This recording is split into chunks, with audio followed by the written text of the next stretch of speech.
lang po na talagang tagos sa puso ang ating pagsuporta sa ating mahal na Bibi Sara. Una sa lahat po, masakit para sa bawat isa sa atin na tayo ay tunay na nagmamahal kay Bibi Sara. Pero ano ang ginagawa ng gobyerno sa ating mahal na Bibi Sara? Lahat na lang ng butas, kulang na lang yung utok ni Bibi, kakasuhan nila. Diba? Tama po ba? Lahat na lang. Utot, baka mabukasan ang pagtain ni Bibi, kakasuhan ulit nila. Diba? Grabe na talaga. Wala nang hustisya ang ating bansa. Wala nang unit team. Sinira nila ang tiwala ni Bibi Sara. Sa totoo lang, walang kapantay ang ginawa ni Tatay Digong sa Pilipinas sa ginawa nila. Ano bang ginawa nila? Puro ayuda. Diba? May infrastructure ba silang pinagawa? Wala! O, diba? Anong batas ang ginawa nila sa bansa natin na kinabang ang sambayan ng Pilipino? Wala, diba? Di putulad kay Tatay Digong. Una-una sa lahat dyan, yung sahod ng ating kapulisan, tinobli ni Tatay Digong. Tama po ba? Anong ginawa ni Tatay Digong? Binigyan at dinagdagan ang pundo ng ating sandataang lakas at ang ating kapulisan. Pero sa ngayon, anong ginawa nila? Kinaltasan nila ng malaking halaga. Diba? Tama ako? Hindi. Nandyan po ang ating mga kapulisan sa paligid. Sa totoo lang, in fairness, totoo po yan. Anong ginawa nila sa pundo ng PhilHealth? Nilagay sa mabuting bulsa. Diba? Pera natin yon. Contribution natin yon para sa atin. Bakit nila kinuha? Bakit sa akin yun? Diba? Para sa bulsa. Nakaw. Pinaghirapan ng mahihirap yun. Minimum lang ang sahod natin. Wala ka pang sahod, may kaltas na. Pero anong ginawa ng mga buhaya sa gobyerno, mas lalo na dyan sa Kongreso? Lahat ng buhaya nandyan na. Diba? Wala silang malasakit sa mahihirap dahil sila ang sasarap ng buhay nila. Naka-aircon, naka-D4, 12 putahes ang ulam. Hindi nila alam ang mga mahihirap. Ang isang sardinas pinagkakasya ng isang pamilya. Papunta pabalik sa ibang bansa. Dala lahat ng mga alipores. Kulang na lang asong pusa ang bibit-bitin. Punta na ibang bansa. Papunta pabalik. Wala namang nangyayari. Pera na. Wala na. Pera natin ang ginagastos nila. Diba? Kaya sumisigaw ang sambayan ng Pilipino. Kung hindi mo kayang paglilingkuran ang buong Pilipinas, lumayas ka na dyan sa Malacanang. Nipisan mong pagmumukha mo. Diba? Kung natatablan ka ng kahihiyan, Romualdez, Marcos, lumayas na kayo dyan dahil hindi kayo karapat-dapat. Ang daming taong naghihirap. Hindi ba kayo na... Mabuti ang tanong namin. Mabuti nakakatulog pa kayo sa mga ginagawa ninyo. Diba? Nakakatulog sila, naka-aircon. Tayo, minsan napuputulan pa ng kuryente dahil wala tayong pambayad. Ang bigas ay sinta. Magkano kilo ng isda? Magkano isang araw mong sahod? Babawasan pa ng pamasahe. Wala nang maiwan sa minimum wage natin. Diba? Samantalang sila, isang proyekto, milyones ang napupunta sa bulsa. Tayo, nagtatyaga ka ng magkano lang sahod mo. Kukurakutin pa. Kawawa naman ang mga mahihirap, lalong naghihirap. Sila mayaman, lalong nagyayaman. Sarap ng buhay kaya ayaw magsilayas dahil ang sarap ng buhay. Hindi nila naiisip yung mga mahihirap. Sa isang araw, 2 beses kumain. 0921. Nililipas yung isang kainan dahil talagang hindi kasya. ang budget. Doon sa mga mayayaman, okay yan. Deadma at all. Dahil unlimited ang dami ng pera nila. Tayo mahihirap. Ramdam ba nila yung sikmura natin? Hindi nila ramdam yung sikmura. Ang ginawa nila, ayuda dito, ayuda doon. Ang ayuda na yan na 5 kilong bigas, 5,000 na pera, good for 3 days lang yan. Pang-4 na araw, gutom ka na naman. Ang kailangan natin is, anong kailangan natin? Trabaho. Puhunan para may puhunan ka na makapaghanap buhay ka. Sustainable ang gusto natin. Pangmatagalan. Di po ba? Hindi po pang 3 araw. Hindi po pang 4 na araw. Pinagyayabang pa ni Romualdez na may 5,000 ka. May 5 kilong bigas ka. Pero hindi mo alam. Tiba-tiba si Romualdez sa nangyayari. Bawat ayuda, di ba? Meron sila. Kaya, yung mga nasa bahay, please, yung panawagan namin, lumabas na po tayo. Gawin natin ang ating mithiin na dapat si BP Sara na ang uupo sa Malacanang at magsilayas na yung mga taong yan. Mahal natin ang ating bansang Pilipinas.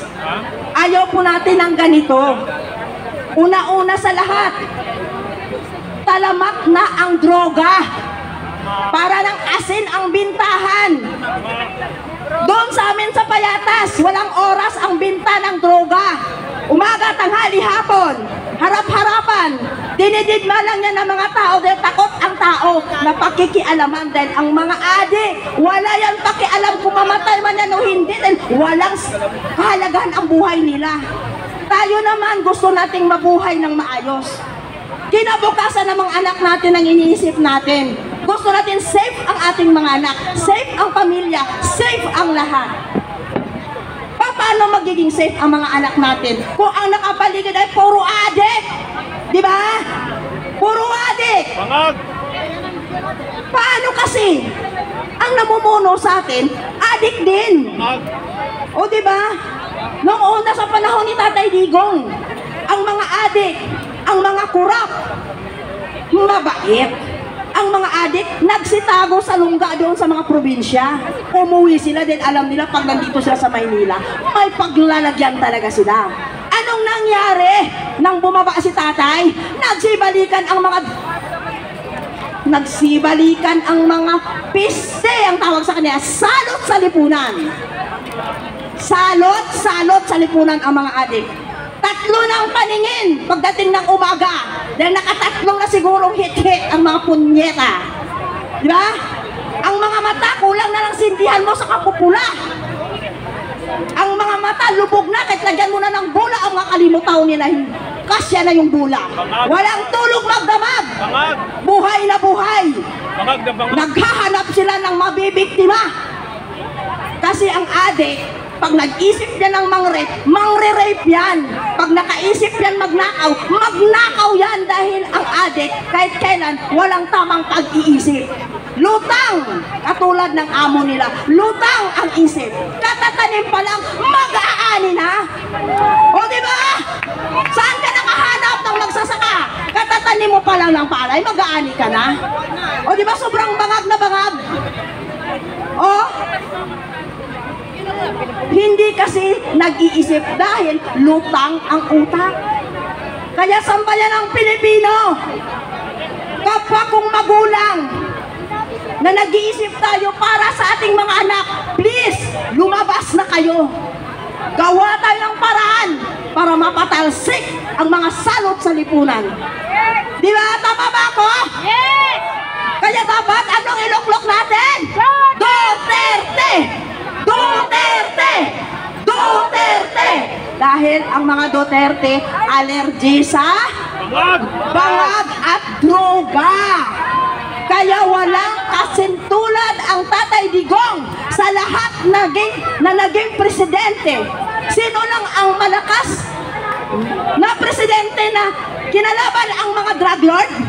Only lang Duterte! Duterte! Di ba? Ang iba dyan, ngayon, saan kayo nakahanap? Yung drug lord naging witness pa, si Kerwin Espinosa. Pinalabas nilang patay. Nandyan pala, nakauwi na sa bahay niya. Yan ay popular na drug lord.